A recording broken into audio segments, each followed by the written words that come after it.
دا کاف د خطاب د پاره وی عربي کې بیا صلی الله علیک یا محمد یا صلی الله علیک یا رسول الله دا درود شریف وای دا دواړه طریقې جایز دي خو کوم چیرې په یو داسې مجلس کې وایي چې شیطانان پکې موجود و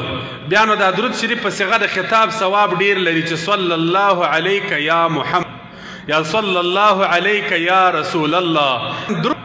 یا صلی الله علیک یا رسول الله درود شریف غمیږي نو هلته بیا څنګه وایست صلی الله علیک یا محمد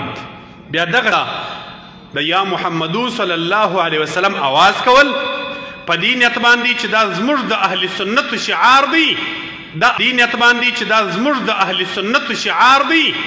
دا دې نیت باندې چې دا زموږ د اهل سنت شعار دی دا افضل و اولا و بہتر کار دی مسلمہ کذاب کے مقابلے میں جو جنگ لڑی گئی اس جنگ کے اندر حضرت خالد بن ولید نے لکھا کہ کافر بھی اللہ اکبر کا نعرہ لگاتے ہیں ہم بھی اللہ اکبر کا نعرہ لگاتے ہیں فرق نہیں معلوم ہوتا اپنا کون سا ہے اور بیگانہ کون سا ہے تو حضرت صدیق اکبر نے لکھا کہ جب وہ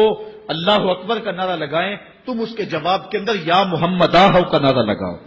وکانا شیار المسلمین یومئذ یا محمد آہو اس دن مسلمانوں کا شعار یہ تھا جو یا محمد یا رسول اللہ کہتا تھا وہ وکانا شیار المسلمین یومئذ یا محمد آہو اس دن مسلمانوں کا شعار یہ تھا جو یا محمد یا رسول اللہ کہتا تھا وہ وکانا شیار المسلمین یومئذ یا محمد آہو اس دن مسلمانوں کا شعار یہ تھا جو یا محمد یا رسول اللہ کہتا تھا وہ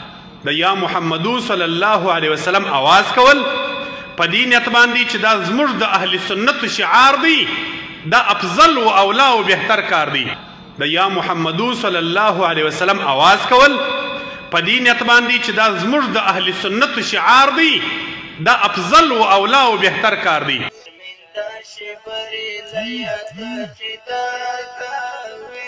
أهل حقوق